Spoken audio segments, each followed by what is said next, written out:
Jess, you know a question I get asked by clients all the time? What question, Mackenzie? Should our webinar be a fireside chat or should it be a panel? Yes, all the time. Yeah, Right. great question. So the question is, what's your favorite? That's a terrible question. I love all my webinar children equally. No, I think that they're both amazing, and I'm going to give you a cop-out answer. I kind of think it depends on the type of webinar experience you're looking to create. There's some real pros and cons to either of them.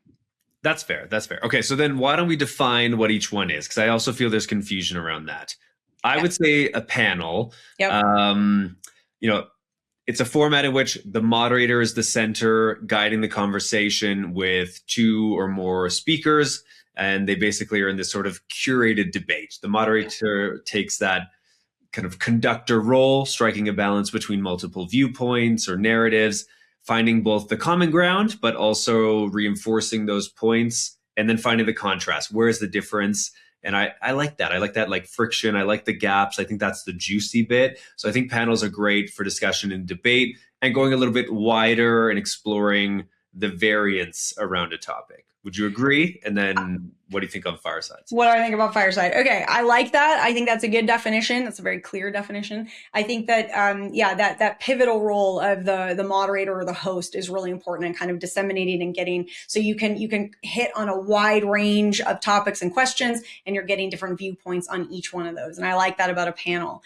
Fireside chat, I like to think about it, Mackenzie, for you in a fireside chat, I think I sort of picture you in like a mountainside lodge and you're like sitting there. Like, give me a snifter. We're hanging out in the living room and we're just getting to know each other. Let's talk about technology. Let's put our feet up and let's get into it. Let's talk about your platform. Like, that's great. And for me, I always picture, like, when I sit down in a great webinar, I'm picturing pulling up a chair at a coffee table.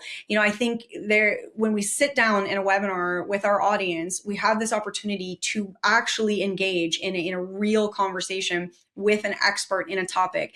And so what I like about a fireside chat, to me, is it gives the opportunity for the speakers to follow their passions, to follow the narrative thread of the conversation, whether or not they're following a script. And I want to actually call that out. There is a myth that you can't have a scripted fireside chat that feels real. You absolutely can. I've been in them. You can create an unscripted feel because it's about more having prompts. You can have scripted prompts in a fireside chat, but it's, again, following the flow, following the narrative thread.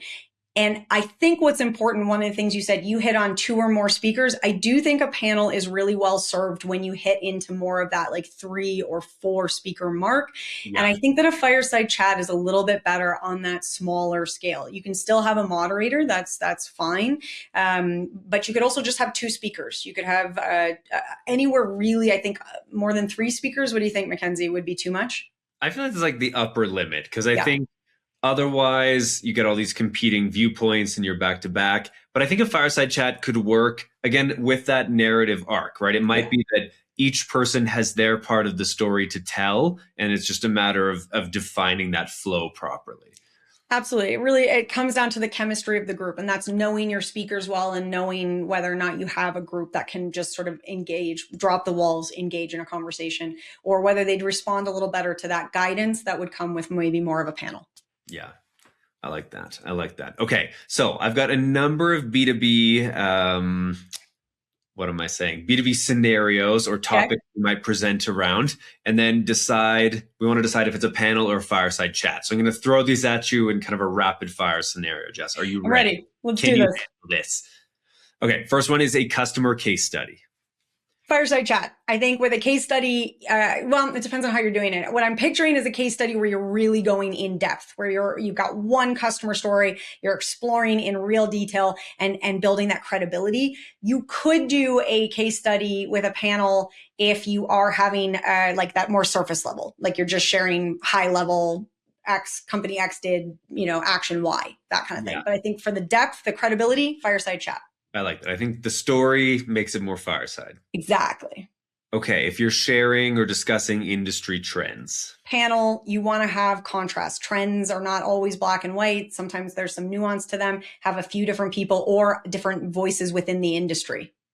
That's a good point. And I think especially with trends, it's so new that it's like your experience is different from another and another company, and everyone's capturing a different viewpoint that then we find the middle ground of like, oh, this all seems to overlap. Love it.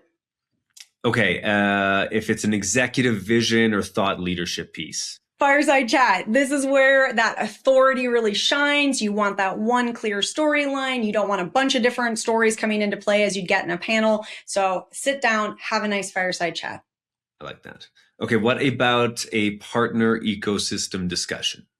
I think I'm going to go panel there, because then you could have each sort of, each representative of the different perspectives that you'd bring together to build an ecosystem could kind of have their say. It's a good one when you're talking about the whole ecosystem to stay in that higher level. So I think the panel makes more sense. All right, I like that. Yeah, and I think, if you're not having that, then you're starting to look into that like narrative arc again. So then yeah. Okay, what about a new product launch? Okay, I want to go fireside chat here because I think you would really get, again, it's about that one story, that creating authority, and you could really dig in deep. So if you have a fireside chat about this wonderful new product launch, then you can really explore why the individual presenting is excited and passionate about what this new product is bringing into the market. And I think that gives clarity and excitement. I like a fireside chat for that. I feel like marketers would side with you on this. They like this. They want to control that narrative and tell us. That's right. Okay, cheeky one, a controversial industry debate. Okay, I'm going to cheat a little bit here if you will allow me, Mackenzie. I think I want to do a hybrid. Okay. So you have each person answer and give their perspective, and that creates that positive friction point. And then you can actually get into a discussion about it and really explore a little bit. So give them a chance to all answer, and then give them space to dig in a little bit deeper. Okay, I like that. I like that. Yeah, it's like, so you're definitely kind of debating, but then you're also giving a little bit of a deeper plunge of the why behind it. That's it. Okay. What about regulatory updates, if you're sharing some of those?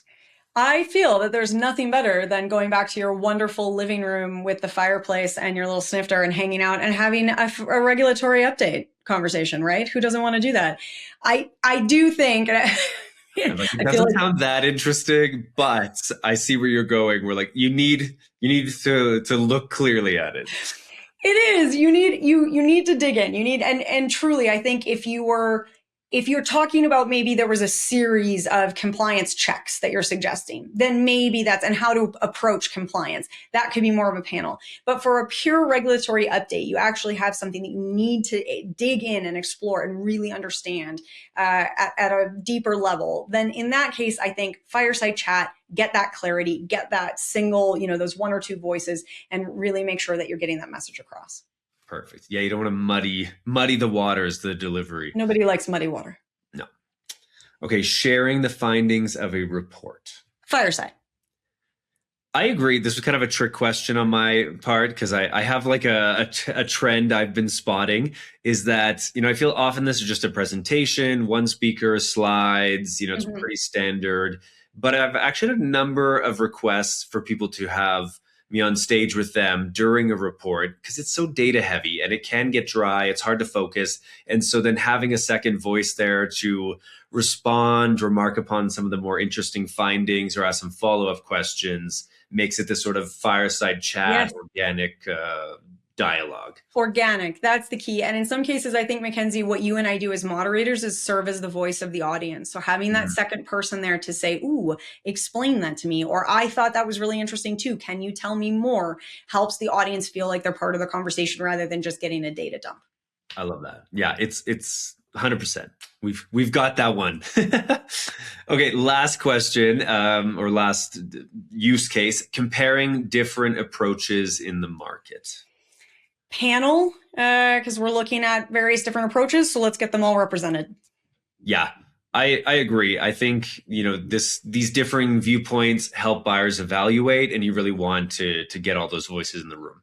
Yeah, that's where the panel is going to shine.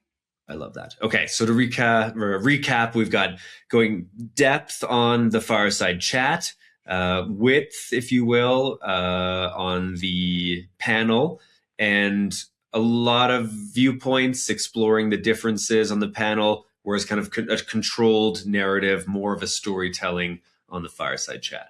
That's it. And taking into account, I think, two major things. One is your speakers. One is thinking about the people that you're bringing to the table, so to speak, and are they going to be more comfortable engaging in a conversation and letting them kind of run free and roam across the plains of conversation, or do you really need to have somebody more kind of conducting that whether it's conducting or the train, I don't know. Those are the only two metaphors I can think of, but directing the train and serving in more of that moderator panel format.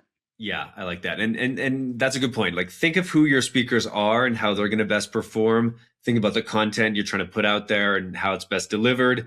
And then also what's going to attract your audience. Like, is your audience going to be excited to sit down with your CISO in residence for an hour on a fireside chat? Or are they going to be excited to hear three major companies in a similar industry all at the table at the same time? What does that look like?